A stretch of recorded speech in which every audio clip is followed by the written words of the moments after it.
Hello, beer tubers, and welcome to another beer review with me, Peter, the master of hoppets. Today, joined by Rich of Atomyces. Checking out another Plan B beer, and this one sounds quite nice. This is actually, I think it's, I don't know if it's the same line of beers, but it's the same design. It's the same label. Yeah, when we had the hay, and this is their cone.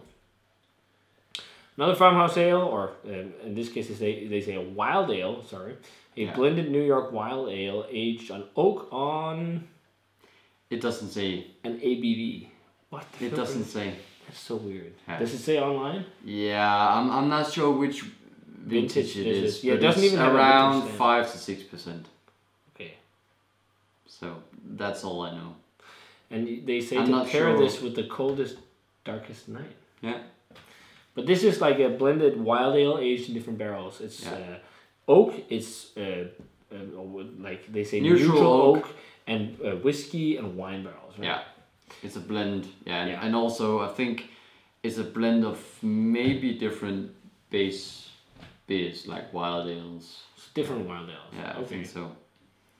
Yeah, that's pretty cool. Sounds nice. I mean, the label looks similar to hay. Yeah. So I don't know if that's a thing. If it's the same series. I think this is just like the standard label. The standard label. Yeah. Okay. And the other one was different because it had corn. The ones with like colors and stuff are like special releases. Okay. Whereas this one or these are like, I don't know if you should say like standard, like, you know, more common. Core range. Yeah.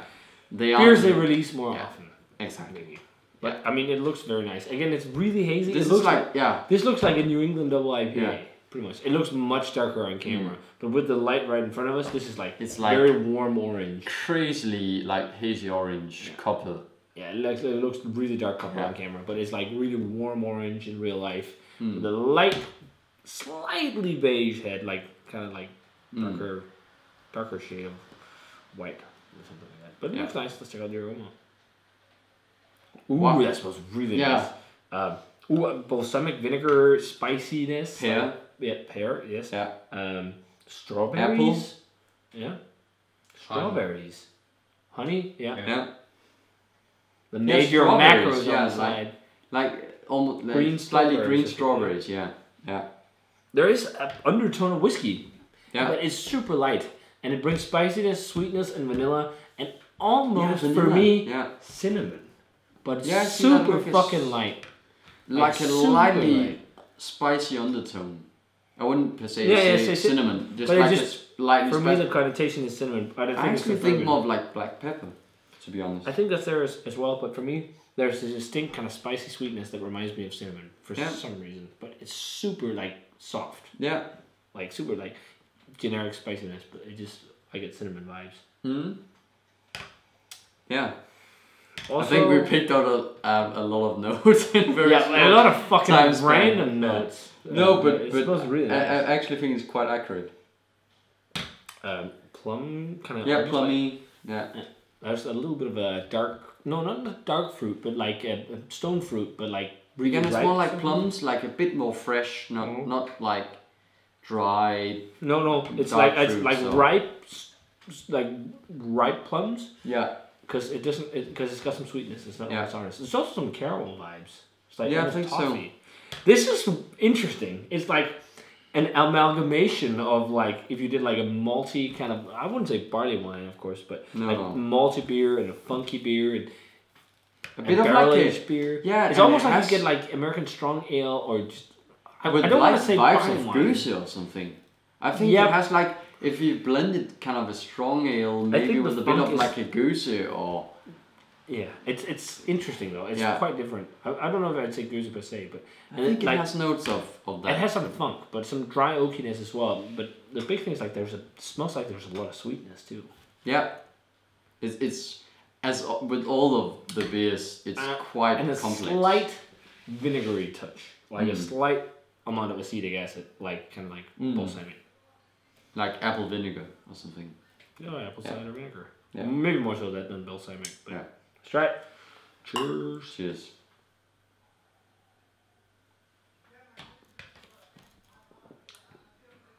Oh, that's really creamy. Oh yeah, cinnamon. Cinnamon apple. Cinnamon plums. Yeah, apple vinegar. I'm really getting like cinnamony, appley, plum, and that's interesting. Yeah, it's so different. It's really cool. Yeah. I can't get that cinnamon thing out of my head at all. It is completely locked in. It must be from the bourbon because I think it is. Because I'm definitely pinpointing like this bourbon sweetness on the tongue, like this sweet kind of vanilla vibe with the oak. And sometimes I feel like the caramelly sweet vanilla vibes of bourbon with the spiciness you also get from the barrel. Sometimes if you drink some bourbon, it can be cinnamon-esque as well. Yeah. And I think that's where it comes from. Yeah. It's like an interesting combination of probably the barrel and phenolic characters from yeast. Wow. Sounds fucking nerdy. But we are nerds, man. Yeah. What you gonna do? It has quite a spicy undertone. It almost reminds you of something that's been barrel aged in apple brandy or something. Yeah. Completely agree. Yeah. Apple brandy. But also apricot actually. Yeah. Stone fruit. Lots of apricot, plums. Plums, big plums. Big plums. But it doesn't go into that again. It doesn't go into that like crazy dark fruity. It doesn't go into that raisiny, figgy kind of thing. It's kind of cuts off with that like almost peachy, plummy thing. Yeah, it's really nice though. Yeah. Also, huge mouthfeel compared to what I expected. It's like quite creamy. It's actually quite big, the mouthfeel. It's a really different wild ale though. It's like you crossed a wild ale with a barrel aged beer and like a spiced winter ale or something. A bit of maybe strong ale or something.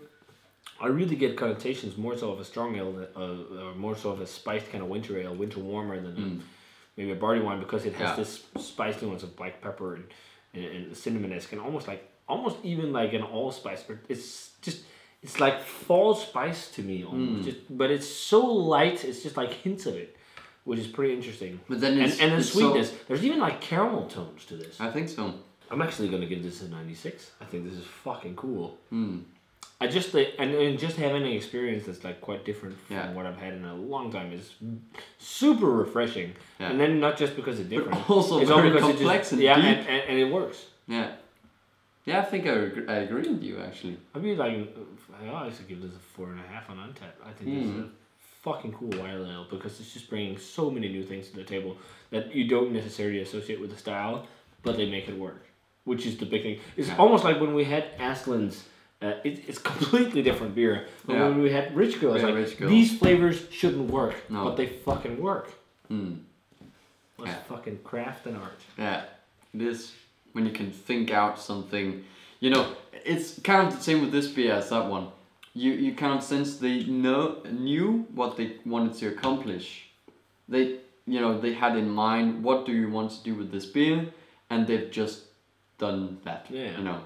I actually think the tartness we also talk about, like some of these tart fruits, plummy. So, I think that's also amplified by the wine barrel, maybe. And then you have the bourbon barrel or whiskey barrel, like providing more of the sweetness. The depth and the sweetness and bit of like a heavy.